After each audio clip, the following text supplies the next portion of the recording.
Hola, buenos días.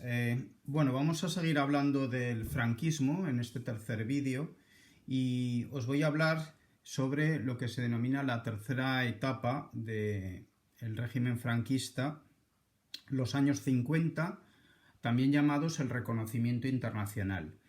Abarca, pues eso, los años 50, por poner fechas, pues en el libro se habla desde el año 1951 hasta el año 1959.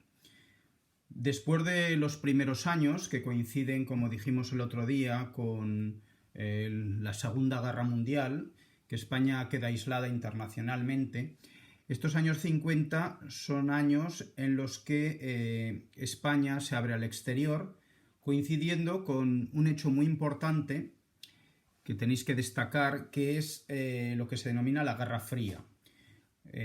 Bueno, si no os acordáis de cuarto de eso, la Guerra Fría es que después de la Segunda Guerra Mundial el mundo quedó dividido en lo que se llaman dos bloques antagónicos. Por un lado, el encabezado por Estados Unidos, al que llamamos también el bloque capitalista, y por otro, el encabezado por la Unión Soviética, que se denomina el bloque comunista. Entonces, bueno, aunque España después de la Segunda Guerra Mundial había quedado aislada, porque vence el bando aliado en la Segunda Guerra Mundial, pero una de las características del franquismo era su radical anticomunismo, y eso veremos que favoreció a Franco en el sentido que Estados Unidos ve a España como un aliado muy interesante en Europa occidental, y eso hace que el franquismo, pues poco a poco, sea reconocido internacionalmente y sobre todo cuente con la ayuda de los Estados Unidos. Bueno, en primer lugar, estos años podemos decir que se denominan los años del nacionalcatolicismo. Son años en los cuales diríamos que hay un mayor peso todavía de la Iglesia Católica en España. Franco podemos decir que arrincona un poco aquellos grupos más radicales del falangismo, incluso sobre todo de cara a su visión internacional, pues quiere dejar de lado pues aquellos aspectos que más podían relacionar al franquismo con el fascismo, que como digo había sido derrotado en la Segunda Guerra Mundial, y son años en los que, como veremos luego, la Iglesia Católica y la religión va a tener mucha importancia en España. Ya digo que algunos historiadores han hablado de los años del nacionalcatolicismo. Con respecto a su apertura internacional, que os decía antes, coincidiendo con la Guerra Fría, pues hay tres acontecimientos que tenéis que citar como muy importantes.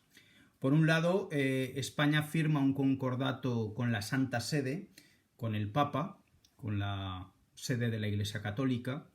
Recordad que un concordato es un acuerdo que firma un Estado con la Santa Sede, es decir, con el Papa de la época. Eso va a ser muy importante, como he dicho antes, para el refuerzo del nacionalcatolicismo español. Digamos que Franco, por escrito, cuenta con el apoyo, ya no tácito, sino real, de la Iglesia Católica representada en el Papa. Luego también muy importante los acuerdos con Estados Unidos. Es la época de la presidencia en Estados Unidos de Eisenhower. Si os acordáis, fue el héroe del ejército americano en la Segunda Guerra Mundial, fue el que encabezó, si recordáis, el desembarco de Normandía, que decíamos que era la batalla definitiva de la Segunda Guerra Mundial.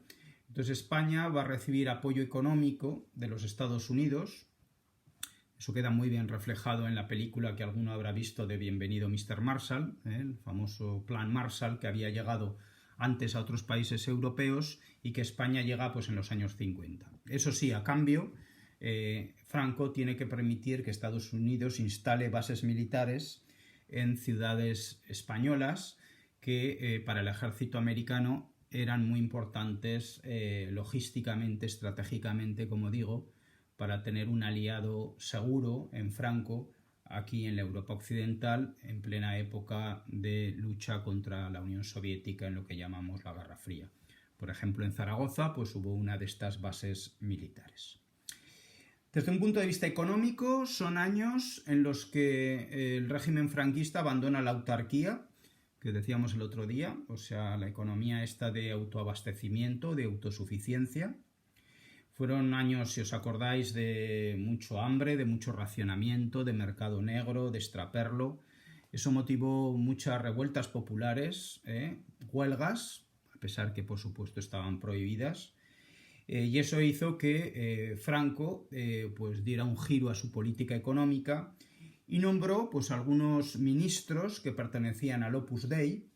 Como sabéis, el Opus Dei es una organización de la Iglesia Católica, que quiere decir obra de Dios. Eran gente muy preparada, pues eran abogados, economistas, ingenieros, que aconsejaron a Franco que en lugar de una política autárquica era mucho más interesante empezar con una política de liberalismo económico, de apertura comercial a otros países. España había ingresado también en la ONU, que es el otro acontecimiento, el tercer acontecimiento que os decía antes. Y bueno, podemos decir que esa apertura económica internacional avalada por el Papa, por Estados Unidos y por el ingreso en la ONU hizo que la economía española pues sobre todo se desarrollara muchísimo en la fase que os hablaré el próximo día, en los años 60, en lo que se denominaba el desarrollismo económico. También otra cosa importante de estos años es la promulgación de la Ley de los Principios del Movimiento Nacional.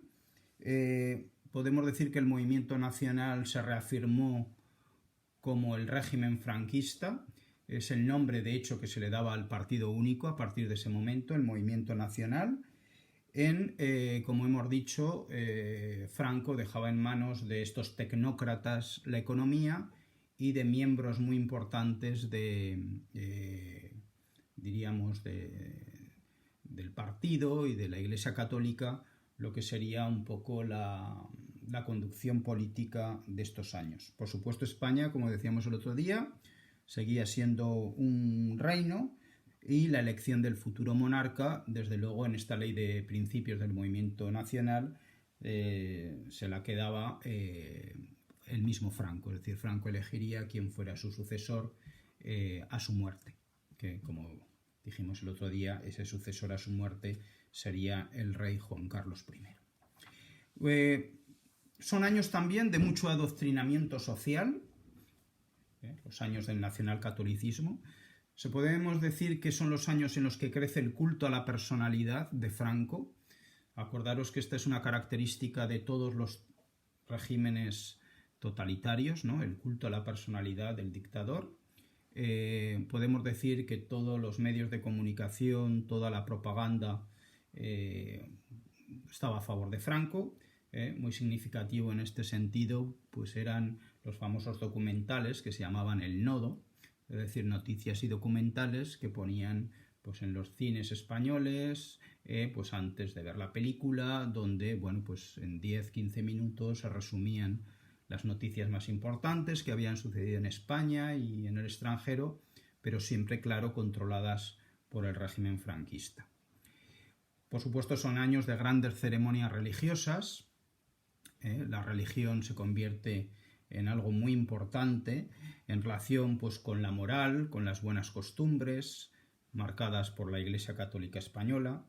Son años de adoctrinamiento, pues tanto en los colegios como en la creación de asociaciones femeninas o en la creación de organizaciones juveniles, el Frente de Juventudes, por ejemplo.